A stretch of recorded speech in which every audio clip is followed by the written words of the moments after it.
Move to part 2. This is debate on clause 52 and includes the schedule 2. The question is at part 2 stand part. Stuart Nash. Can I just talk on part 2, please? You may.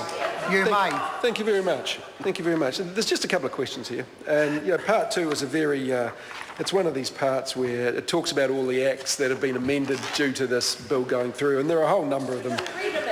Well, there are a whole lot. There are a couple actually, because I haven't got those acts in front of me that I have.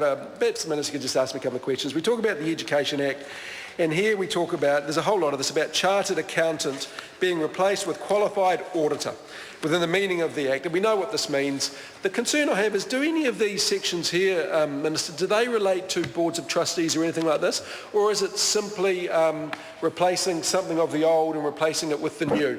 The reason I ask is if you've got to have a qualified auditor, when a chartered accountant might do in some of these bodies, then you're taking another level up actually, because all qualified auditors are chartered accountants, but not all chartered accountants are qualified auditors, if you know what I mean. I'm talking about Schedule 2 here, the changes to the Education Act. There's a whole lot of these, Mr Chair, where you're actually, all we're doing is replacing an independent chartered accountant with a qualified auditor.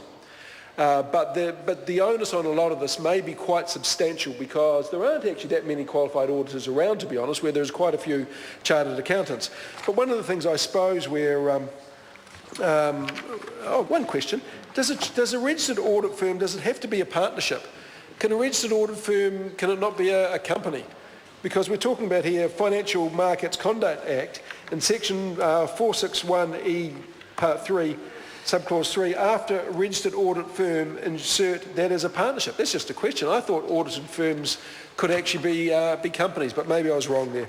But the thing I really want to talk about is, you might know, can a audited firm, do they have to be partnerships? Can they not be companies, registered companies? Yeah, well, the Minister might know. The thing I want to talk about here is this is the Lawyers and Conveyancers Act 2006. And it adds quite a bit in here, and I'm not too sure where this came from. And maybe one of the colleagues who actually sat on the select committee, Mr Chair, may be able to fill it in. It's a whole lot here. It's talking about, and I'm talking about where at the top of page 52, Mr Chair, in Schedule 2, replace Clause 8 with, and I quote, restriction on publication by Council of New Zealand Institute of Chartered Accountants or other accredited body. What it says here, subpart 1, if any disclosure is made under Clause 6D, the council or governing body referred to in that paragraph must consider the information given in private and not otherwise. Now, does that mean must only consider the information given in private and can't consider any other information? Is that what it says? I'm not 100% sure there, so maybe it should say must only consider information given in private and not otherwise. I'm not too sure what this is about. I'm wondering if what it is it means that the process has now been formalised to such an extent that the evidence is presented like in a court, for example, but in a formal process where the person who is under scrutiny has the ability to have someone representing them beside them, and it is actually open to it's not open to abuse in any way, shape or form. In a way, I suppose what I'm talking about is natural justice.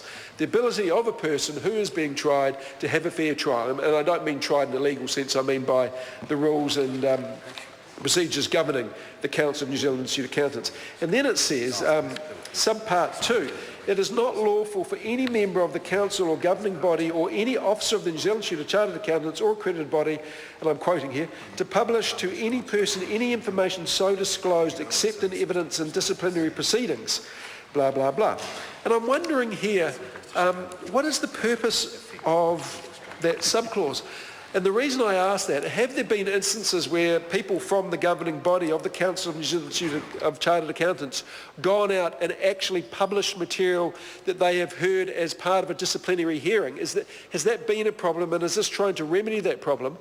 Or is it simply because it didn't exist and the Institute of Chartered Accountants thought, hey, this is a chance, we've got one of these amendment acts, reform bill I should say, let's just whack it in there just to minimise the risk of that, or mitigate the risk of this sort of thing happening. That's where I'm a little bit confused about. But the other thing that strikes me as slightly unusual, Mr Chair, is I would have thought that at some point the Council of New Zealand Institute of Chartered Accountants would need to publish these proceedings, because what I'm seeing with this bill, Mr. Chair, is transparency.